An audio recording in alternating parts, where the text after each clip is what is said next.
Good morning, good morning, good morning to you. Today's just beginning, there's so much to do.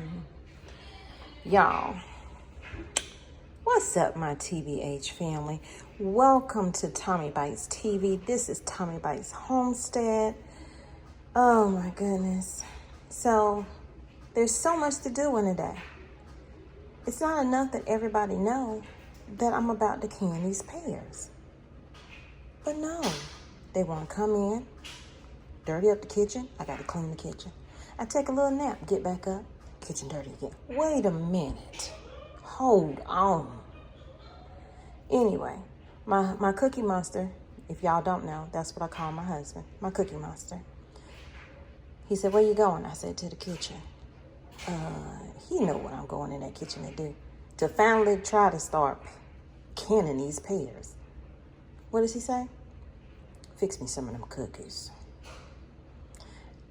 He was 2 seconds from being Bernie Mac. Can I get some milk and cookies? So, this is the start of my video. This is a canning video though, y'all. So stay tuned. Before we get into it, go ahead and like that video. Comment down below. Let me know, do you have a cookie monster in your house? Share the video out and don't forget to subscribe and turn on your notifications. Let's get busy.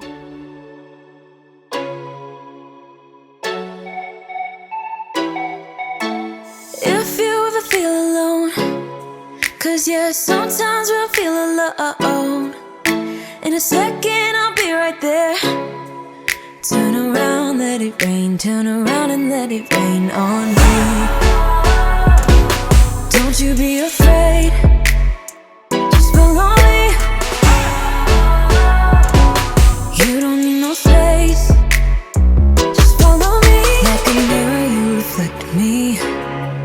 Like a Friday night on the weekend, I feel blessed and free. I just don't want this moment to end.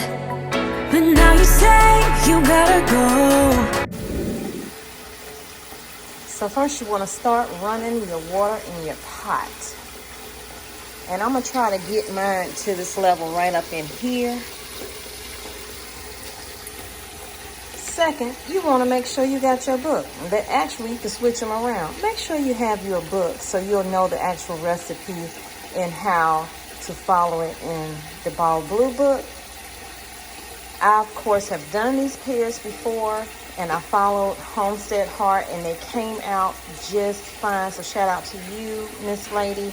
You are great and wonderful person to lean back on when you need to know how to get something done. But you also, guys, y'all need to have a book. And she'll tell you the same thing. You need to have a book. Now, there are some recipes that I'm going to do that I saw her do and some other people do. And guess what? It's not in that book. But if you follow it to the T, you'll have no issues. Okay, guys, I gotta hurry up because my cookies just got done. So I wanted to show you an example. I have this glass in here. This is the ball jar in here. Well, actually, this is a curd jar. It's in here, and you can see the water level right up in here. That lets you know you're gonna have that headspace once you get that lid on there, and that's what you want when you're canning. So, next step. Okay, so I just took my Cookie Monster cookies out, and all I did was just kind of splat it like that right there to flatten them up. So I'm gonna sit these to the side and let them cool off, and then I'm gonna get started. Okay, so I'm gonna show you what I got going on so far. I have my water bath canner here. I have it on a low simmer. Then I have my pot right here. This is where I'm making my simple syrup, which is 5 3/4 cups of water and 1 1/2 cup of sugar. And that is the extra light version of canning pears. I mean, the lightest you can go. Or, well, not the lightest you can go, because you can make them without sugar. But that's the lightest as far as sugar that I'm doing. And then over here, I have my lids over here in a pot, and these are curds that I'm using. I've not canned in curds before. The last time I did the pears and the jellies, they were all in ball jars. So it'll be interesting to see how these come out. These have been washed, clean, dried, all of that. But when you take them out of the pack, please make note to look at your jars and make sure they don't have any imperfections on them, because that could keep it from sealing. So what I'm about to do now is take these jars and put them in my water bath canner. So I had to remove my griddle that I have right here because this pot would not fit over here at all. So we're gonna get that started, peeling and coring them, and then as I go, I will place them in a pot that I have set up with water and lemon juice. And the lemon juice is gonna keep it from turning brown, you know, while I'm peeling the rest of the pears. So I'm gonna show you that. In there is water and lemon juice. And that's a cup of lemon juice. So now what I'm gonna do is add the jars to the pot. And I apologize, of course, when you start to do stuff, that's when things happen. My light went out over my stove.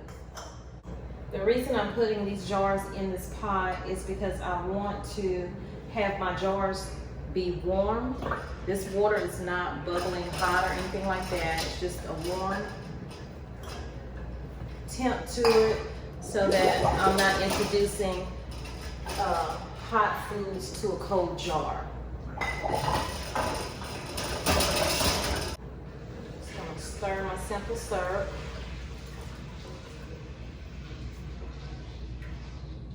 Pears that I'm using are Bartlett pears. You can see the difference in them. These are a little more ripe than these are right here, but I've canned with these as well, so they should turn out just fine. So what I'm going to do now is just start cutting this up.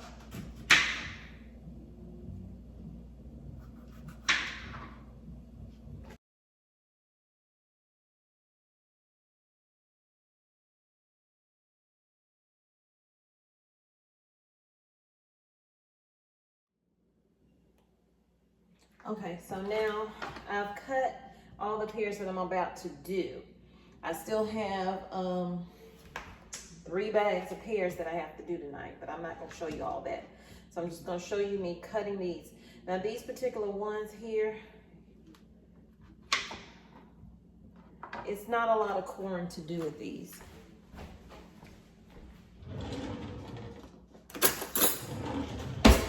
And because these were almost overripe, all I'm gonna do is core out this center piece here using a spoon, just like that. You don't want that hard stuff in there, just like that. If you have a piece of the stem left in it, you can either take a knife, but because these are so soft, I'm just gonna use the spoon.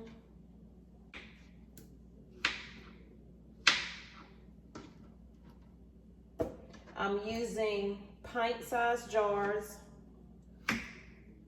instead of quarts. That way we can kind of ration how much we're gonna be eating. So we're not sitting there just eating up all the pears at one time. So I'm using pint-sized jars, and pint size is going to be water bath canned for 20 minutes. If I were doing quarts, then I would be doing 25 minutes. So I'm going to finish cutting up the rest of, have them down in my water solution with the lemon juice and the water to keep them nice and, you know, white. So I'm going to finish this up and I'll be right back to show you me putting them in jars. So the next step is, these are all cut up. Now I'm going to add them to my simple syrup, and all I'm doing is gently putting them in there for one, because you don't want that hot water and sugar to splash you. So make sure that they're warm throughout before adding them to the jars, because that's the next step.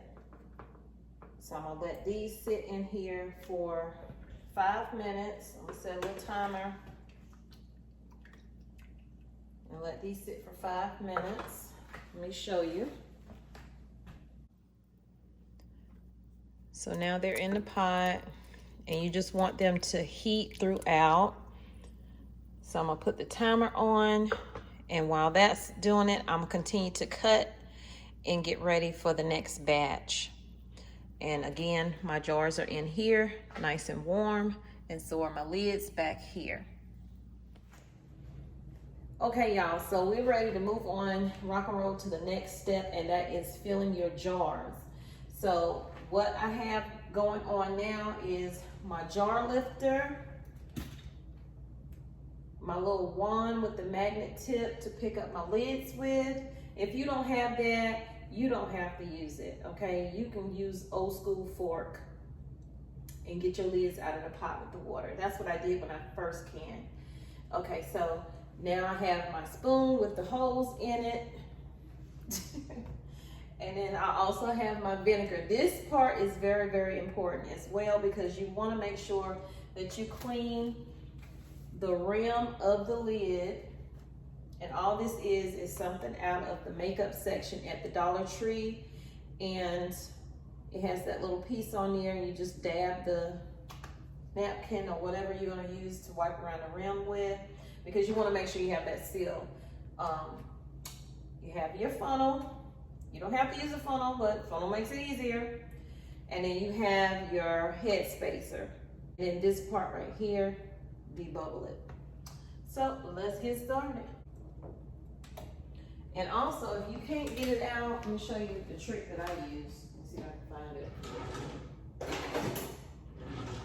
Because sometimes it's hard to get your jars out when you're doing it like this. Sometimes it's kind of hard to grab it like that, and you're just gonna let the water out.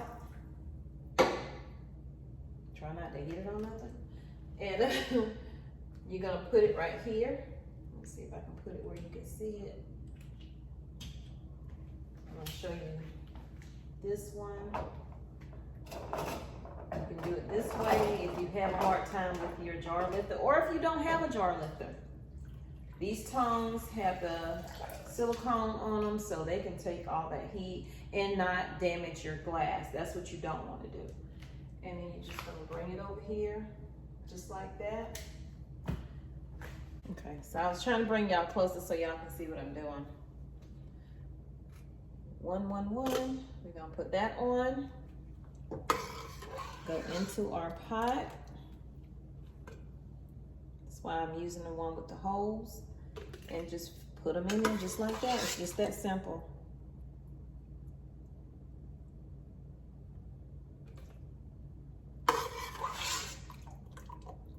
I'm gonna fill these two up for you and show you, and then I'll come back when I'm about to put them all into, and that's hot, so you can tap it down like that to get it down to see if you can add a few more of the, I think maybe 2 more will do it. It may just be 1. So if you go over and you just have maybe 1 too many in there, you can just take it out like that. Move on to the next jar.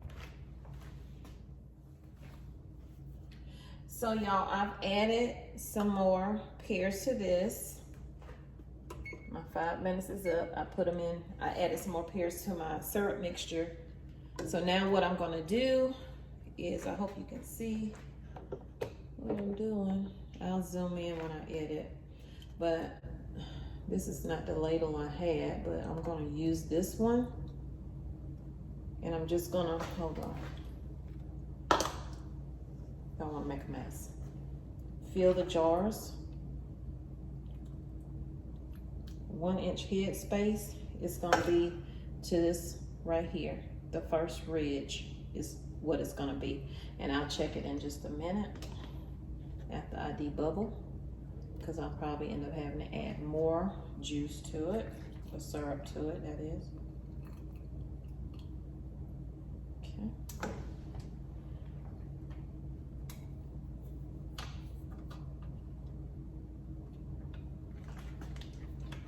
And you're just going around the sides, down the middle, trying to break up any air pocket, bring those bubbles up. We have to take that one. And with these pears here, it's gonna be interesting to see how they come out. because these are not as firm as the other ones. And so these may end up coming out being like bits. You want to just go around the edge of it.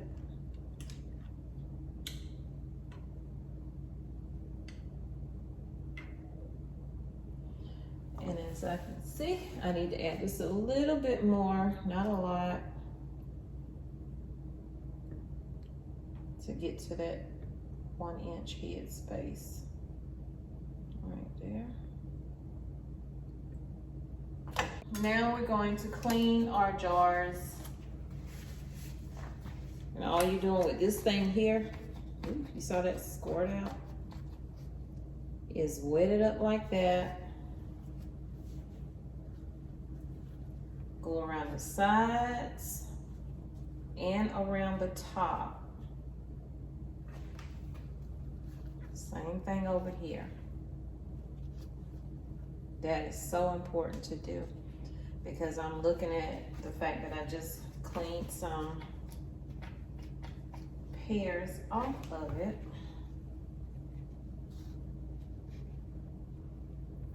Okay. We're gonna get our, and I don't know, I've never used the curd jars before, so I really hope that these things seal, but you see how good that picks it up? So much better than my fork. Ooh, that one has two. That's a pretty powerful magnet. Try not to, make sure you don't get no vinegar in your stuff now. Don't do that. Don't do that. Fingertip tight, just like that. Because you want that steam to be able to escape, but you also want to get that, create that suction. Fingertip tight. Okay, so I have 1, 2, 3, 4, 5, 6, 7 of the curd jars in there with the different pears. I don't want to use the more ripe pears in there. I'll use those in the ball jars, and I'll do those off camera. So I have 7 of the curds in here. I have the water above my lids, as you can see, 1 inch above. Now I'm about to crank it up. Okay, so once this comes to a rolling boil, then I will start my timer for 20 minutes because I'm doing pints. And I'll be back when they're done. I'll be back when they're done. So y'all, I think what I did not mention to you was, you saw the rack that I had in there. It's very important that you have something at the bottom of your canner, whether it's a water bath canner or it's a pressure canner. You have to have something so that the glass jars are not touching the actual pot.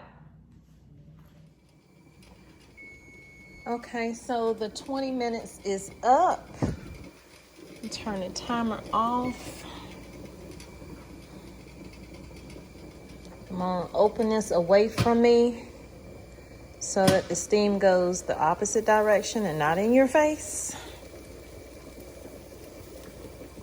See that? So I'm gonna leave this lid off. And we're gonna turn that completely off. So now I turned the eye completely off. I'm gonna set the timer and let that cool down. It shouldn't take too long to cool down enough for me to get it out. And then I'll show you what it looked like and we'll be done. Okay, so we are finally done with our first batch. We're about to take it out.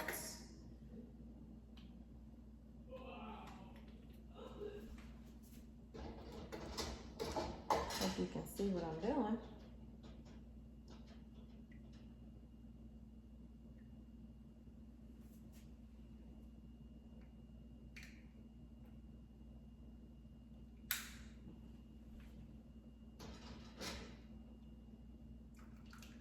This has been cooling. It's still hot, but you know, it's not bubbling hot. The more it cools down, the more the pears will start to settle. But it looks really good. And I'm gonna leave them out overnight. And I will label them and date them.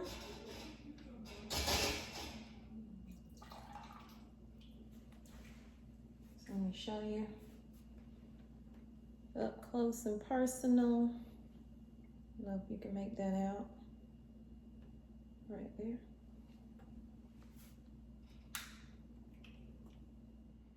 Okay, so here are the first 7 jars that I did. These were like with the softer pears, pear number 3, but they're all Bartlett pears, but I didn't realize that they have different stages of them.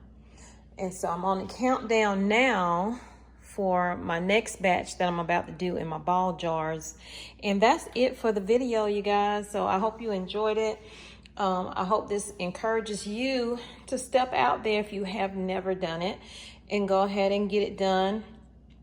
Having a way to store food long term so that it doesn't go bad, so that you can have it through the winter. I'm hoping that I have these through the winter, even though I know how my daughter loves pears as much as I do, probably more than I do, since she ate all them jars herself. And my husband claimed he only had a couple, but who knows? But anyway, y'all have a blessed day. Thank you so much for being here on Tommy Bites TV with Tommy Bites Homestead. Okay, so it is now 2:05 a.m. I have finally finished up the last few jars of pears that I did in the ball jars. So all in all, I have 16 jars here. I've already labeled these back here. Those were the curves that I did. And then these I just took out, you guys. I just took them out. And I used my same jars that I had when I did my pears before in January. So y'all, I'm not gonna keep y'all any longer in this video. I hope that you guys are, thinking of ways to preserve your food and creating your prepper pantry. Let me know down in the comments what you're doing, what all you want to do, learn to do, or been doing all your life. So I'll talk to you in the comments, and y'all have a very blessed day. And as always, remember, I love you, but God truly loves you more. He created only one you. So be the best you that you can be. And when you are, go out and spread God's love with distance. Peace, love, and light. Thank you for being here on Tommy Bites Homestead. Y'all hear that? I gotta go.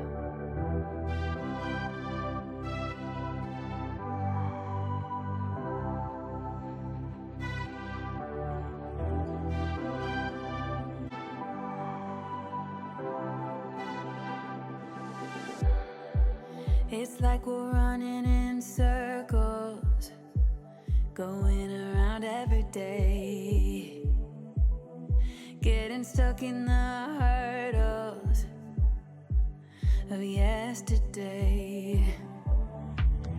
Don't you wanna go further, away from the fray? Let's not get stuck in our worries, we'll make our own way. Won't you come outside where the sunflowers bloom? Breathe in the air, look up to the moon. I'll meet you outside.